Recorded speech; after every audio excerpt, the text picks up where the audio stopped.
KJ ہلی اور DJ ہلی میں یوپا کی وجہ سے ابھی بھی جیل میں بند ہیں، ان سے ایک ملاقات کے لیے ہم پہنچے۔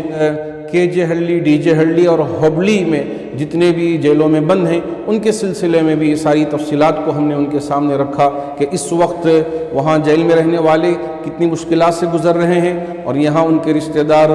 کس مشکلات سے دوچار ہیں۔ ان ساری چیزوں کو ہم نے اس وقت CM کے سامنے رکھی تو ساری باتوں کو سن کر CM نے بہت تسلی بھی دی۔ بسم اللہ الرحمن الرحیم۔ چونکہ CM صاحب سے ملاقات تھی تو اس وجہ سے 2-3 اور مدوں پہ ہم سب نے مل کر وہاں اپنی بات کو رکھا۔ ایک تو یہ ہے کہ اس وقت ہمارے اس ملک کے واسی جو منی پور میں رہتے ہیں وہ تشدد کا شکار ہیں، وہاں آئے دن اتنی شرمناک باتیں ہمارے سامنے آ رہے ہیں اور واقعات ہمارے سامنے آ رہے ہیں جس سے انسانیت شرمسار ہو رہی ہے۔ تو ہم نے ان سے گزارش کی اور کہا کہ اسے جلد از جلد روکنے کی ہماری ریاست کے طرف سے PM کے سامنے رکھی جائے بات کہ کسی بھی طرح یہ جو واقعات جو دردناک ہیں اور بالکل نہ بیان کرنے کے قابل ہیں تو ان کو روکا جائے، اور اس پر ہمارے جو وزیر اعظم ہیں ان کو بھی بیان دینا چاہیے۔ آپ ہماری بات کو وہاں ان کے سامنے رکھیں اور ہم سب یہ تنظیمیں اور علماء اور ہماری تمام جماعتیں اور ہمارے لیڈران اس واقعے کی مذمت بیان کرتے ہیں اور اس کو کنڈم کرتے ہیں۔ ہم نے صاف صاف الفاظ میں CM کے سامنے اپنی بات کو رکھا، اور ایسے ہی 2B کا جو مسئلہ ہے اور اسی طرح حجاب کا جو مسئلہ ہے اور KJ ہلی، DJ ہلی اور ہوبلی میں جتنے بھی جیلوں میں بند ہیں ان کے سلسلے میں بھی ساری تفصیلات کو ہم نے ان کے سامنے رکھا کہ اس وقت وہاں جیل میں رہنے والے کتنی مشکلات سے گزر رہے ہیں اور یہاں ان کے رشتہ دار کس مشکلات سے دوچار ہیں۔ ان ساری چیزوں کو ہم نے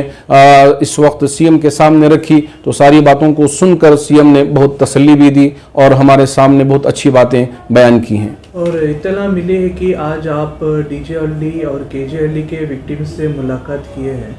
تو ادھر کا ماحول کیسا ہے اور وہ وکٹمز کس کنڈیشن میں ہیں؟ آج CM سے ملاقات کے بعد میں اور حضرت مفتی محمد افتخار احمد صاحب قاسمی دامت برکاتہم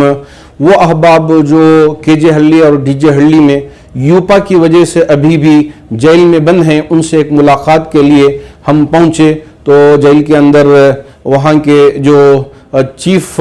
سپریڈنٹ ہیں اور اسی طرح سپریڈنٹ ہیں اور وہاں کے جو پولیس اہلکار ہیں انہوں نے اوپر ہی ان تمام وہاں کے جو 30 پر 8 نوجوان اس وقت اب بند ہیں تو ان کو ایک جگہ جمع کر کے ہم کو ان سے بات چیت کے لیے ایک موقع دیا۔ اس کے بعد ہم نے ساری باتیں ان کے سامنے رکھی کہ آپ لوگوں کے طرف سے ایک چٹھی اور ایک درخواست CM کو پیش کرنے کے لیے حضرت امیر شریعت دامت برکاتہم کی خدمت میں پیش کیا تھا اور اسی طرح حضرت مفتی صاحب کی خدمت میں بھی پیش کیا تھا۔ تو ہم نے حضرت امیر شریعت دامت برکاتہم کی موجودگی میں وہ درخواست CM کو دیا تھا اور آپ کی مشکلات کو ان کے سامنے ذکر کیا تھا، اور اسی طرح ہوبلی میں جو لوگ ہیں ان کی مشکلات کو بھی ہم نے ذکر کیا تھا۔ تو CM صاحب نے اس وقت ہماری ریاست کے جو ہوم منسٹر ہیں پرمیشور صاحب اور ان کی قیادت میں ایک اعلیٰ سطحی کمیٹی جو کابینٹ درجے کی ہے انہوں نے ترتیب دیا ہے۔ اس میں رام لنگا ریڈی صاحب بھی ہیں اور نصیر احمد صاحب بھی ہیں اور دوسرے احباب بھی موجود ہیں۔ تو سب کو لے کر اس مسئلے کو حل کرنے کی اور قانونی دائرے میں رہ کر ان کی مدد کرنے کی باتیں بہت تیز ہوئی ہیں۔ تو ہم ان باتوں کو ان کے سامنے رکھا اور ان کو تسلی دی کہ یہ ہمارا ملک ہے، ہو سکتا ہے کہ کبھی کسی پہ حالات آ جاتے ہیں تو اس سے کبھی بددل ہونا نہیں ہے اور بالکل ہم کو باغی بننا نہیں ہے اور بالکل آپے سے باہر ہونا نہیں ہے، بلکہ ہم اپنے دائرے میں رہ کر